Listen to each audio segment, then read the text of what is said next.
Bismillahirrahmanirrahim. Assalamualaikum warahmatullahi wabarakatuh.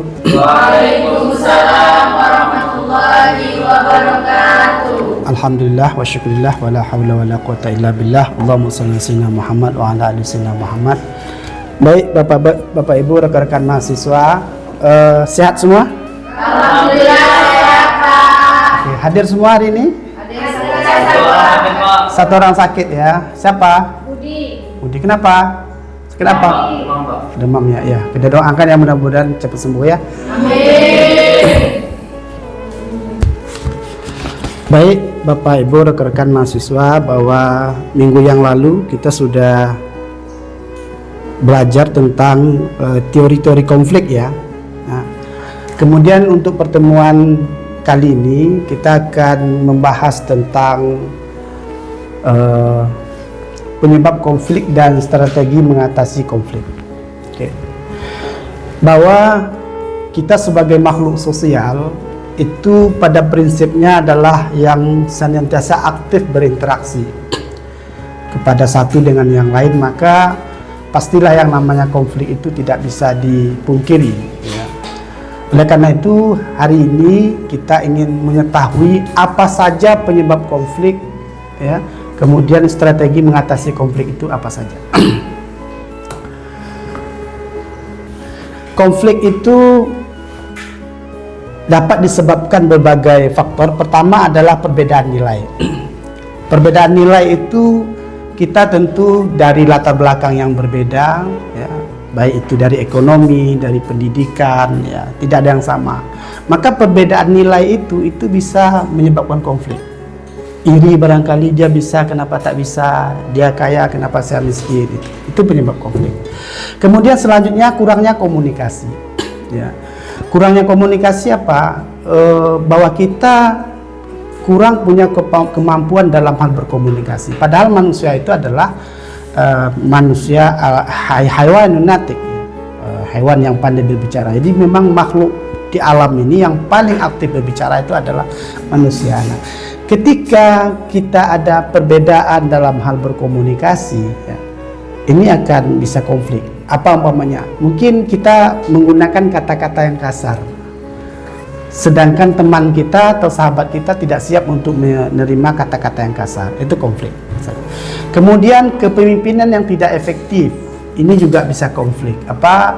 Pemimpin yang mungkin tertutup, tidak terbuka, kemudian pemimpin yang sifatnya otoriter, yang maunya saja, dia tidak memikirkan anggota, ini bisa konflik. Kemudian ada perbedaan kepentingan.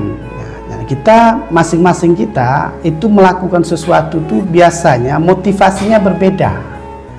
Ya, ini kalau saya melakukan ini apa gitu. Saya kalau nggak dibayar nggak mau. Saya kalau tidak dipuji nggak mau. Saya kalau tidak mendapatkan keuntungan tidak mau. Ini adalah sebab-sebab yang secara umum konflik itu terjadi. Oleh karena itu secara umum juga bagaimana mengatasi konflik itu? Pertama, kalau perbedaan nilai, maka yang bisa dilakukan adalah komunikasi terbuka. Komunikasi terbuka itu seperti apa?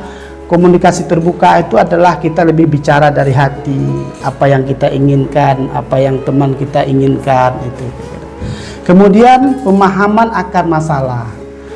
Kadang kita membenci seseorang itu kan karena masalah. Seharusnya masalah itu yang harus kita selesaikan, bukan orangnya yang harus kita benci, gitu ya. Kemudian ya bisa bernegosiasi, bernego itu ya berkomunikasi secara baik, apa yang kamu inginkan sebenarnya ya, dan apa yang diinginkan oleh orang lain lawan kita sebenarnya. Kemudian kompromi ya, kompromi dan kolaborasi. Kompromi itu adalah pasti masing-masing kita itu punya keinginan dan orang lain juga punya keinginan. Ketika keinginan kita itu dapat dipenuhi orang lain dan orang lain juga bisa memenuhi keinginan kita, maka konflik itu akan bisa terjadi. Kemudian untuk saling mencapai solusi yang saling menguntungkan. Jadi pada prinsipnya semua manusia itu dia pengen diuntungkan, gitu ya. Kemudian pemahaman konflik. Apa itu konflik? Ya, jadi yang jelas definisi konflik itu adalah konflik dapat didefinisikan sebagai ketidaksesuaian antara dua pihak atau lebih. Yang penting tidak sesuai antara satu pihak dengan pihak lain atau lebih, udah.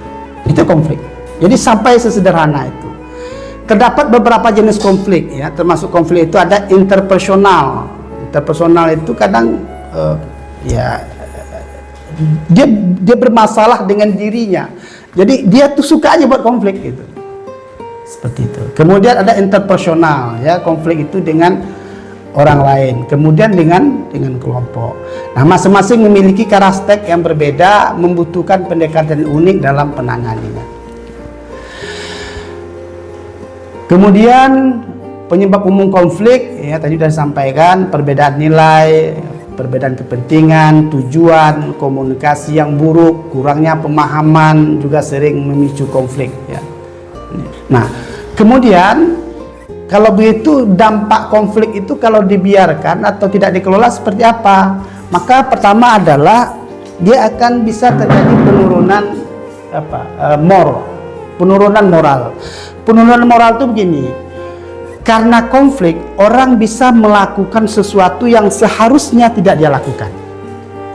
Apa umpamanya? Mungkin dia bisa menyakiti secara lisan, bisa dia memukul, ya, bisa dia mencaci maki. Yang jelas ada penurunan moral, ya, kalau tidak terkontrol. Kemudian kerjasama yang buruk.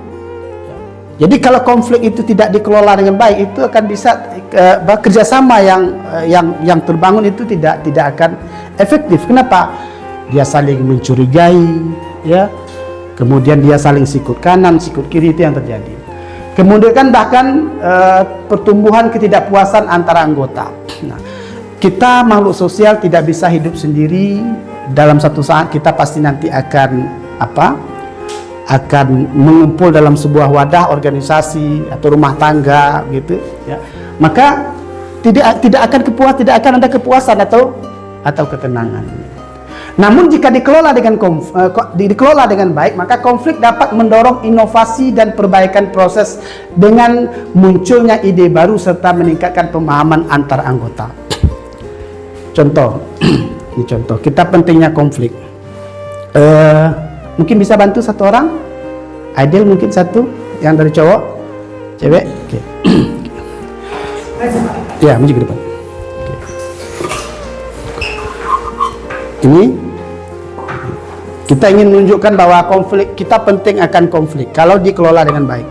Bapak berikan contoh bahwa ini adalah gelas 2. Kemudian Bapak ingin buat kopi, ya. Nah, satu yang gelas ini adalah airnya air dingin, ya.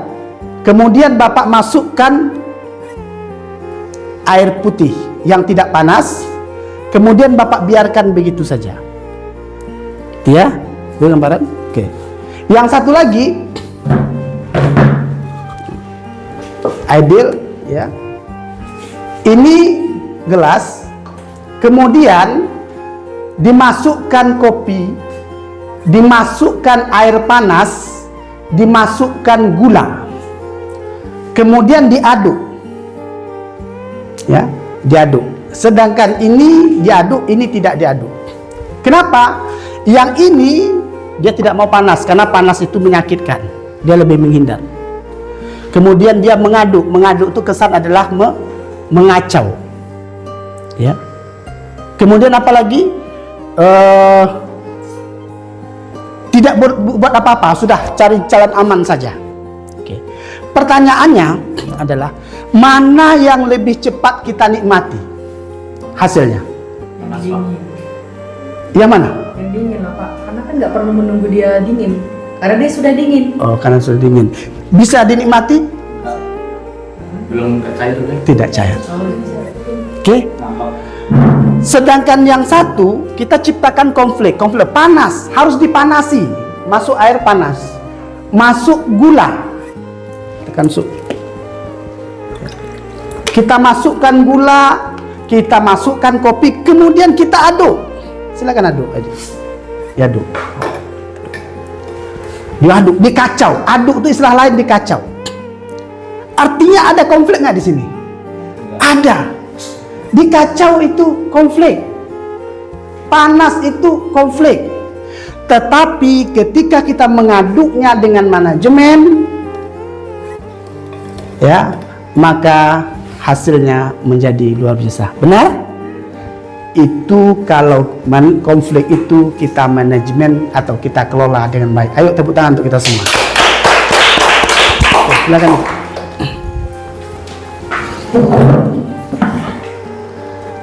Kemudian untuk menyelesaikan konflik itu bisa kita lakukan dengan beberapa pendekatan. Yang pertama, pendekatan penyelesaian konflik itu bisa dengan cara negosiasi. Ya, negosiasi bisa kita contoh. Ada yang sukarela satu orang, silakan maju, dua orang, maju ke depan. Kita praktekkan bagaimana bernegosiasi. Ya, boleh cewek satu orang, cowok satu orang, tidak apa-apa, boleh.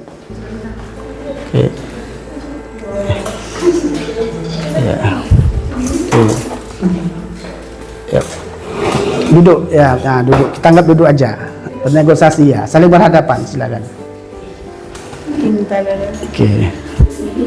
Yuk, ya, ayo. Duduk, silakan.